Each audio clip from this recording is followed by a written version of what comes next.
que es y no es. Okay. Buenas noches, bienvenido. Encantado, un placer. Hemos hablado en otras oportunidades y me he encontrado con mis amigos cubanos que hay un grupo que dice, mira, lo que está ocurriendo en Venezuela, lo que va a ocurrir, el bloqueo que va a ocurrir, va a ser algo igual o parecido a lo que ocurre y lo que ha venido ocurriendo en estos 60 años en Cuba. Yo sostengo que no, porque conozco la situación de Cuba, conozco el exilio cubano cuando estaba en Venezuela, es decir, es diferente, las circunstancias son diferentes, estamos en un siglo XXI, en la Unión Soviética en ese entonces era un poder, el mundo estaba dividido en dos, hoy en día el cuento es diferente. Entonces, en esta situación, ¿cómo ubicas a Cuba en lo que está ocurriendo en Venezuela? Evidentemente que ha sido para Cuba, Fidel ahogado descubre a Chávez y eso significó un pulmón enorme. Ese pulmón enorme se apagó porque se agotó, porque ya no tiene dinero, porque ya no tiene ese poder, etcétera. ¿Cuánto sigue Cuba embarcado en la suerte de Venezuela? Buenas noches y bienvenido, No, Julio. encantado de estar con ustedes. Para realmente poder apreciar y hacer un diagnóstico al problema de Venezuela, hay que entender realmente la raíz y de qué está constituido el problema. O sea, usted mencionó la caída, Leopoldo, del comunismo soviético, y efectivamente eso tuvo mucho que ver, lamentablemente, en el modelo que surgió a raíz de ese hecho. El modelo dictatorial que surgió con la desaparición del financiamiento de la Unión Soviética no representó el fin del comunismo, sino su mutación que fue recogida en el Foro de Sao Paulo, que fue rescatada en el Foro de Sao Paulo por Fidel Castro, a cual invitó como protagonista principal a Lula da Silva, y Brasil fue escogido por razones estratégicas muy importantes.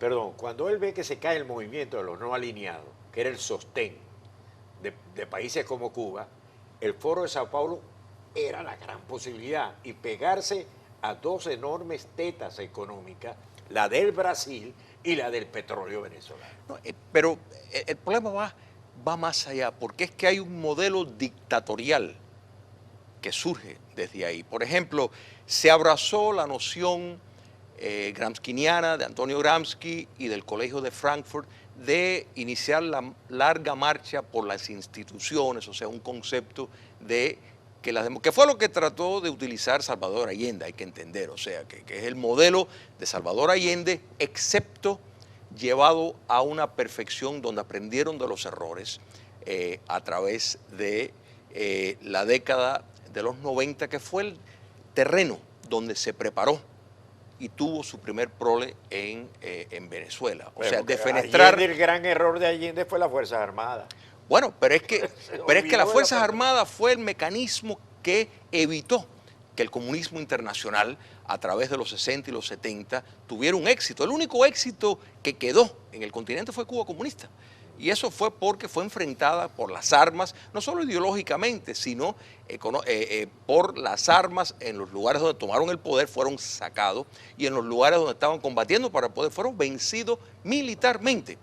¿Qué pasó en los 90? A la vez que se cambió de metodología de cómo llegar al poder, entre esa maquinización estaba el impacto de una nueva estrategia de, por un lado, promover la noción de victimización, de defenestrar las Fuerzas Armadas, las instituciones que precisamente más exitosamente combatieron al comunismo internacional. En Venezuela fueron las Fuerzas Armadas las que numerosas veces degollaron a la subversión marxista que intentaba llegar al poder desde el año 59. Entonces, todo esto cambió en parte por la forma en que cuando cayó el comunismo soviético, las democracias pensaban que estaba el problema resuelto, porque todo lo definían en términos económicos.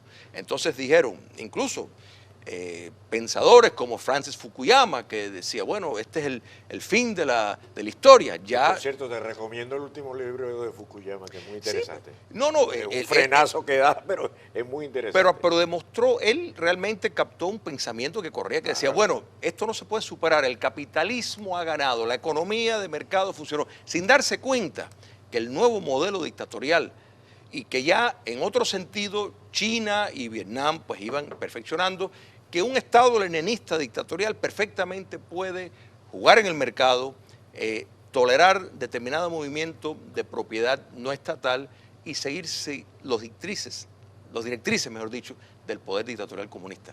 En América Latina, el modelo que surge a través del Foro de Sao Paulo fue uno con el simulacro de una democracia. En otras palabras, iban a llegar por votaciones, iban a seguir teniendo votaciones, iban a tolerar una oposición. Perdóname, y fueron países donde ganaron por procesos electorales. Brasil, Uruguay, Argentina, Correcto. Ecuador, se nos olvida, pero ganaron por Correcto. elecciones. Correcto.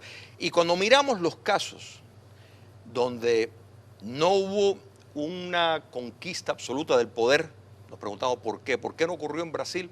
Porque las Fuerzas Armadas no fueron penetradas.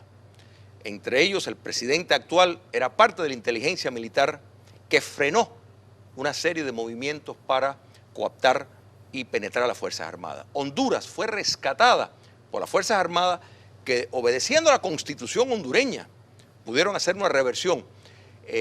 No podemos ver el caso de Paraguay, lo mismo, que hubo un movimiento, las Fuerzas Armadas tampoco fueron penetradas. El caso de Chile, que ha tenido gobernantes de la izquierda, pero porque han evitado caer en la radicalidad. El Salvador, porque se fractura, que es muy importante. Correcto, correcto. O sea, que hay que entender que este modelo, primero, la solución no va a llegar por vía de la democracia, por una razón sencilla, porque no son democracias. Eso hay que tenerlo claro. Segundo, estamos delante de una masa dictatorial unísono. O sea, cuando miramos a Venezuela, no estamos mirando solo Venezuela, estamos mirando el capataz que es Cuba comunista, que ha convertido a Venezuela en una colonia. Estamos mirando a Nicaragua, estamos mirando a Bolivia, estamos mirando a Irán, estamos mirando a Corea del Norte, estamos mirando a Rusia y estamos mirando la colaboración de China comunista. Eso es lo que se está enfrentando. Pretensión de remover una figura, la idea de que el problema aquí es Nicolás Maduro. No, es el sistema. Es el sistema, y ese sistema está avalado por un bloque. Y la solución se tiene que hacer en bloque, pero no se puede descartar el mecanismo, o sea, no se puede ceder el territorio del monopolio de la violencia a los que han violentado el orden democrático. Fíjese, tenemos que hacer una pausa, pero quisiera dejarle un planteamiento al aire. En todos los países para rescatar la democracia ha participado la Fuerza Armada para defender la Constitución. En el caso de Venezuela, la Fuerza Armada más bien se ha convertido en un factor más que viola la Constitución nacional. Y algo interesante es que quien está enfrente de la Fuerza Armada es padrino y él pretende ser uno de los que encabece la transición en Venezuela. ¿Puede el continente, parte de todavía de los venezolanos, creer en que esa Fuerza Armada es rescatable y podría ser padrino del hombre, o definitivamente hay que descartar que eso ocurra en Venezuela? Sus comentarios al regreso. ¿Cómo no? Hacemos una pausa y ya regresamos.